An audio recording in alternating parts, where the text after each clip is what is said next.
Alright, so in this project, what I'll be doing is showing you essentially how I can share an anonymous link to one of the dashboards I've chosen, well, two of the dashboards I've chosen actually, and give it for somebody to view. Because usually on QuickSight, let's say if you wanted to share it, they might have to have a QuickSight account or you have to send it to their email, where in this case, you would just fully just give them a link and then they'll be able to view it. So starting off with that, the first thing we need is the ID of the two dashboards. So the dashboard ID is right next to this slash in the URL. And so basically starting with D8 and ending with 4B, that's the dashboard ID.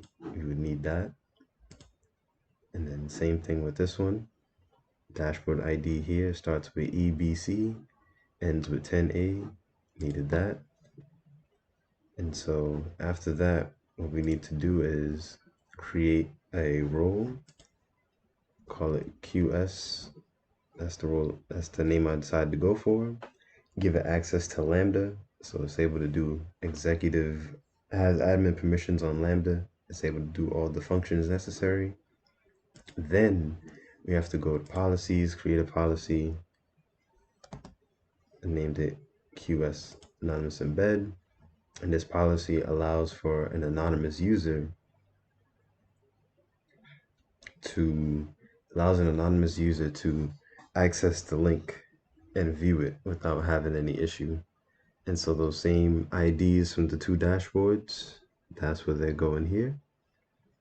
And then next, to do that, we have to go to Lambda. You have to create a function and make sure it's running on Python 3.8. Package type is zip, and create that. And then what you do is you need to go to configuration, make sure the timeout is at 30 seconds, and then environment variables. That's also where the list and the name of the dashboards go. So the dashboard's name is over here. Go back.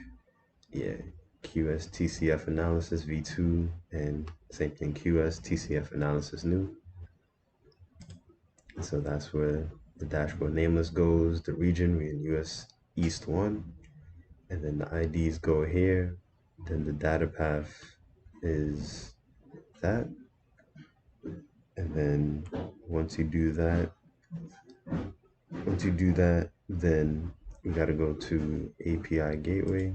So I'll just type in API gateway.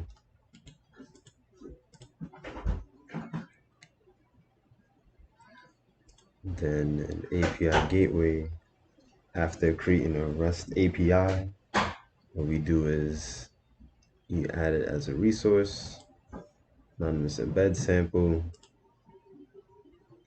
run the test, and that, make sure it works. We tested it out. You see that it's there, it's working, there's latency, and here's the everything else that came from it.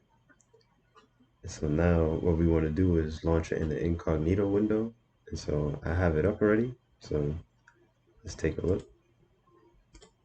So in here we see that this is the dashboard. This is the same dashboard in QuickSight, and now it's here in a link. And I can still I can view this dashboard. I can still change the functions and whatnot. Still click on certain stuff and the dashboard changes based on what I clicked on. Same thing with this one. Still loads up. Everything changes based on that. And so yeah, this is definitely a faster, easier way to share dashboards with people without having to share them on QuickSight or email them. Just giving someone a link and they can just go to it is way quicker than emailing them or sharing access to a dashboard on QuickSight. So yeah, that pretty much ends my presentation, and thank you, and have a nice day.